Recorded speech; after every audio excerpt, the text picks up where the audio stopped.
శాసనమండలికి ఎన్నికలు జరగబోతున్నాయి. పట్టభద్రుల స్థానానికి సంబంధించి పోటీ ఖరారైంది. 27న పోలింగ్ జరుగుతుంది. కానీ ఇప్పుడు మిగిలినటువంటి 5 స్థానాలకి సంబంధించినటువంటి నోటిఫికేషన్ షెడ్యూల్ రావడంతో ఇప్పుడు తెలుగుదేశం పార్టీలో ఆసక్తి మొదలైంది.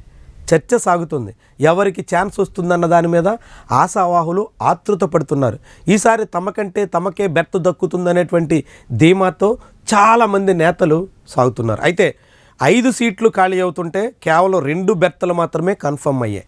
అందులో ఒకటి మోపిదేవి వెంకటరమణ. ఆయన వైఎస్ఆర్సీపీకి రాజీనామా చేసి తన రాజ్యసభ సీట్ను కూడా వదులుకుని తెలుగుదేశం పార్టీ కండువా కప్పుకున్నారు. అప్పుడు కూడా ఆయన తనకి మండలి సీటు కన్ఫర్మ్ చేసిన తర్వాత మాత్రమే టీడీపీ తీర్థం పుచ్చుకున్నారు. ఎమ్మెల్సీ సీట్లు ఖాళీ అవగానే ఆయనకు అవకాశం ఇచ్చేలా టీడీపీ అధిష్టానం అంగీకరించింది.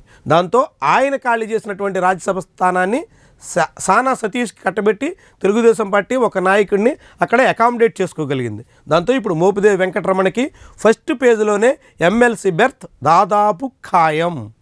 ఇక రెండో సీటు నాగబాబు పేరుని ఇప్పటికే అధికారికంగా ప్రకటించేశారు. నాగబాబుకి మంత్రి పదవి ఇస్తున్నట్టుగా చంద్రబాబు స్వయంగా లెటర్ హెడ్ మీద డిసెంబర్ నెలలోనే ప్రకటన చేశారు. ఆ తర్వాత జనవరిలో పవన్ కళ్యాణ్ తొలుత నాగబాబుని ఎమ్మెల్సీ చేసి ఆ తర్వాత క్యాబినెట్లో తీసుకుంటాం అంటూ తేల్చేశారు. దాంతో ఇప్పుడు ఎమ్మెల్సీ స్థానాలకి ఖాళీలు అవుతున్నాయి కాబట్టి అందులో ఒక బెర్త్ జనసేన ఖాతాలో జనసేనకి ప్రధాన కార్యదర్శిగా ఉన్నటువంటి నాగబాబుకి అప్పగించడానికి దాదాపు కన్ఫర్మ్ అయిపోయింది. అంటే 2 బెర్త్ల్లో క్లారిటీ వచ్చేసింది.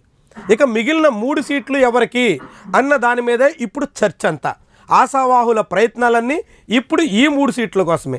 దీంట్లో చాలా తీవ్రమైనటువంటి పోటీ కనిపిస్తుంది.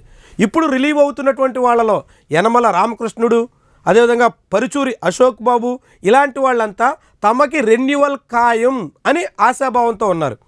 గడిచిన 5 ఏళ్లుగా విపక్షంలో ఉన్నప్పుడు తాము చేసిన ప్రయత్నాలకు గాను ప్రతిఫలంగా తమకు మరోసారి ఎమ్మెల్సీ హోదా ఇస్తారు అనేటువంటి ధీమాతో వీళ్ళు సాగుతున్నారు.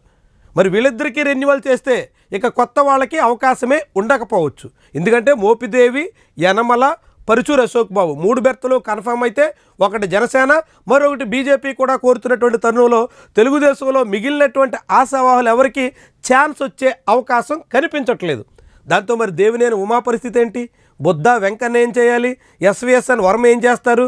ఇలాంటి అనేక మంది ఆశావాహులు ఇప్పుడు రేసులో గట్టిగా ప్రయత్నాలు చేస్తున్నటువంటి తరుణంలో ఎవరెవరికి ఛాన్స్ వస్తుంది చూడాలి. వీళ్ళంతా తమ అసెంబ్లీ స్థానాలను త్యాగం చేసినటువంటి నేతలు.